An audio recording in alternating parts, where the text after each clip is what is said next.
We move on. Thank you very much. We go on to Tony in Westgate. Good morning. Good morning, Nigel. You represent Thanet South, and I live in Thanet North. I'll get my words right. Manston Airport is now owned by, well, the head spokesman is Ray Malone. They call it Stonehill Park now. They're going to build 2,500 homes on there and business industry on there. Down the road at Sandwich, you've got the old Pfizer site, which is an industrial site. Right bang next door to Manston is Columbus Park, an industrial site that is only 1/4 full, that has been there for 15 years. And, you know, it seems like everybody's out to make a fast buck.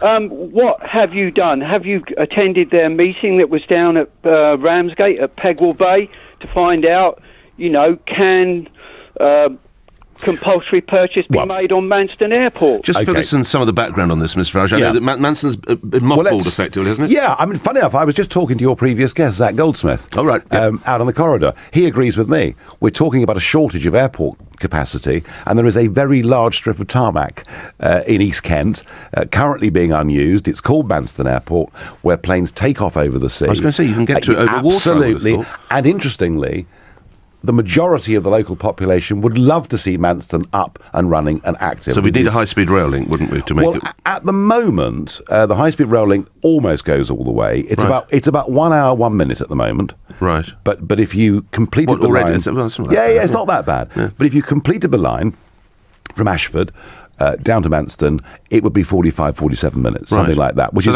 like a Stansted sort of exactly.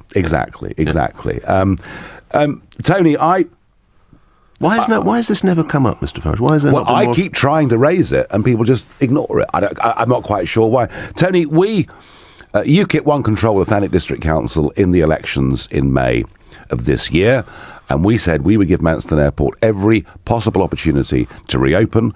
To do that, we have to apply for a compulsory purchase order, and to make that work, we have to have an aviation company working with us who are prepared to indemnify the residents of Thanet from financial risk. And at the moment, the first proposed indemnity partner that we were trying to work with, frankly, haven't played the game. So we're looking around to find somebody else. What do you mean by haven't played the game? What does that have mean? Not been prepared to stump up financially.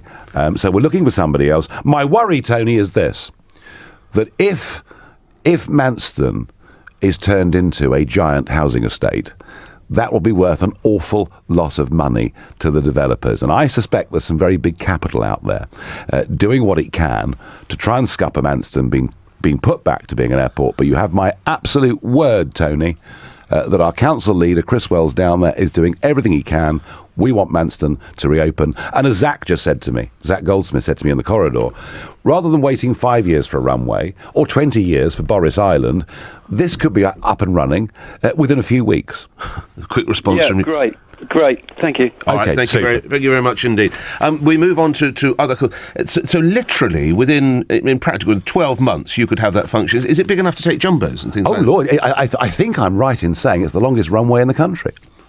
I mean, it's a vast... And think of the jobs that you create down absolutely. There. And it's a job black spot, I think, that part of East Kent. Well, I mean, don't forget, over the last 30 years, the mines have closed, the ferries have closed. The Sally line, was that's right. That's right. It's Dunkirk. Yeah, so life's been pretty grim. Yeah. And it just is a complete source of mystery to me that we finished up in this position. But as I say, the big money would love to see tens of thousands of houses on it. With nobody doing any jobs, of course. What's the point? Absolutely. We move on. We do.